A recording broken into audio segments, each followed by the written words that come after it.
I started my curly hair journey in 2017, in the first month, you know, after a year, 2 years, 3 years, I always get the same question by schoolmates, by customers at work, by people at work, even my lunch lady, my former high school. How do I get healthy curly hair? How do I get healthy hair? How do I get your hair? How is your hair so curly? How do you style your hair? I liked it. I liked helping people. That is definitely one of the reasons why I wanted to start this channel, especially why I was really excited for this video, because I'm finally putting those paragraphs and paragraphs of text and all that I tell people into a video that they can just come and watch and follow and hopefully learn from it. So here I have definitely top 10 transitioning tips on how to transition to healthy curly hair. I want to say one of the most important and definitely for me one of the most helpful tips is stop using heat. I know a lot of people are attached to their straightener, to their blow dryer, curling iron. Every time you straighten your hair, you're burning your hair, you're going against your curl pattern, and it's not going to do you any good for your hair. Yes, your hair is going to look good, but your hair is going to be damaged and it's going to take even longer for you to recover. That being said, I'm not saying you should stop straightening your hair, like stop one day and then just never straighten your hair again, because I know sometimes we like a change. You know, I like my straight hair. I straightened my hair 2 months ago for New Year's. I'm not saying just stop, but definitely limit yourself, you know, 3 times a month, and then from there twice a month, and then maybe a few times every 3 months, a few times every 6 months, and then you get to a few times every year, and so on. If you are going to keep straightening your hair at least a few times a month, definitely use the right products. Use heat protectant. I didn't use heat protectant in the past, and it totally my hair. Don't keep straightening your hair on 400 degrees, you know, passing it the same like section 10 times, because it's like you're gonna burn your hair off. Number 2, stop coloring your hair. And by coloring, I mean most of all bleaching. I do periodically, I want to say 5-6 months, I do color my hair my color. I just dye it dark brown, and that's it. But bleach, you have to stop bleaching your hair if you are bleaching it. You know, girls love their color, they love their blonde when they're actually like brunette. Stop using bleach, but find other alternatives how to lighten your hair, you know, so that it looks good and that it's healthier for your hair. 3rd tip, decide if you want to big chop, when you want to big chop, or if you don't want to big chop at all, that is totally fine. I have seen people on the internet and actually in real life too who never big chopped, and that like blew my mind, because I big chopped twice. Yeah, I big chopped twice, ladies and gentlemen, and that was catastrophic. My hair was very straight, very brittle. It was up to here, and then I big chopped to here, around here, and then I big chopped up to here. Whew. To grow all that hair back curly, it was a mission. It's been 3 years, but I'm doing it. I did it. So, number 4 would be deep condition and protein treatment. I've seen a lot of people on YouTube say that you should deep condition your hair twice a week, deep condition your hair once a week, deep condition your hair every 2 weeks.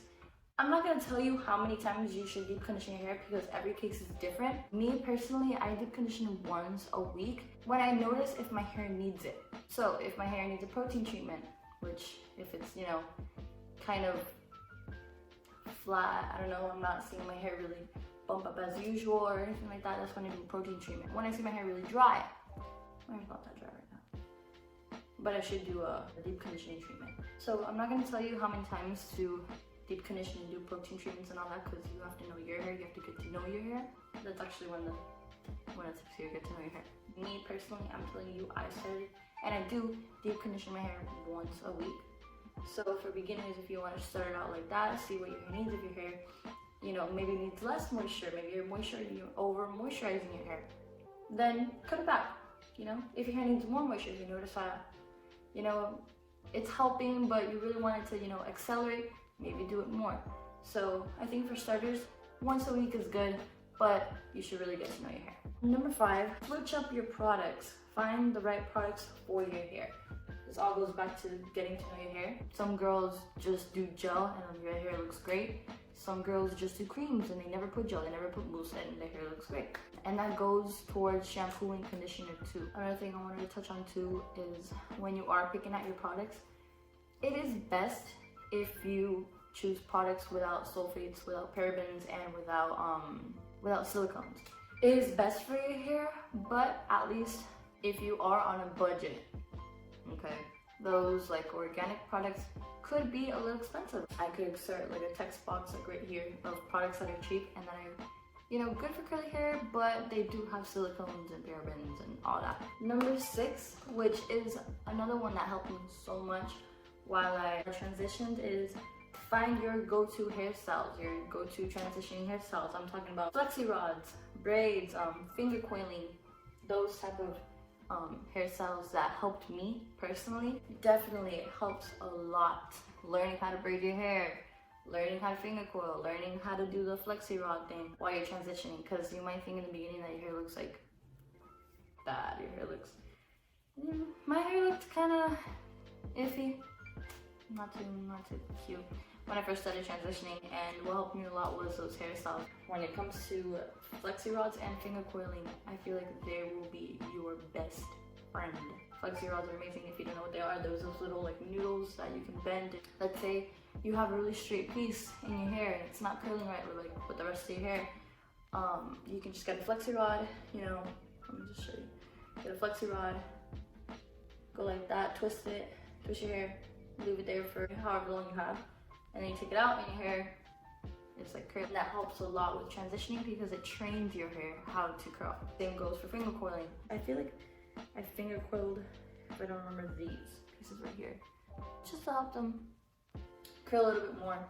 One thing I feel like is important and kind of caught me by surprise too was to know your curl pattern. When I first started my curly hair journey, I think I was a 2A, 2B, around there. It was kind of wavy, you know, had some curl to it, wasn't too curly. As my hair has gotten healthier, that has jumped to like a 2C, 3B type thing.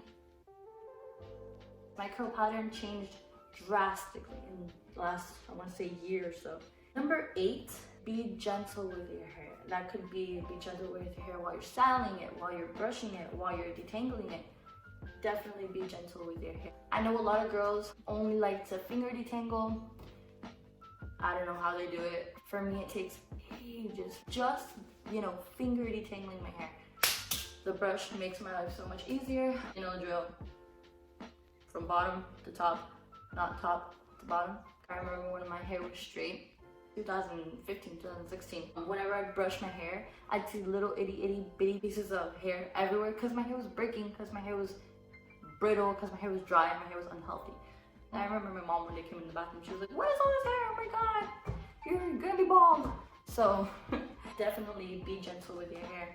And that goes on for me to say my next tip, which is gradually cutting damaged hair. Just to get rid of all those straight pieces that you might have that are causing your hair not to look as good, as if it were all just healthy. Also, getting rid of split ends is very important. You know, split ends, they're like this. That hair rides up and those split ends keep on, you know, splitting. Those little itty bitty pieces of hair that are just sticking up and you know where they're from, those are split ends that have rid up to like the top of your hair. That is definitely the biggest problem I had for years because I felt like my hair would never get past this length. Stayed that length, I want to say, for like 2-3 years. Definitely gradually cut your hair every 3 to 4 months in the beginning, and then as your hair gets healthier and you know all that, maybe cut it down a little bit because you do want to give your hair time to grow.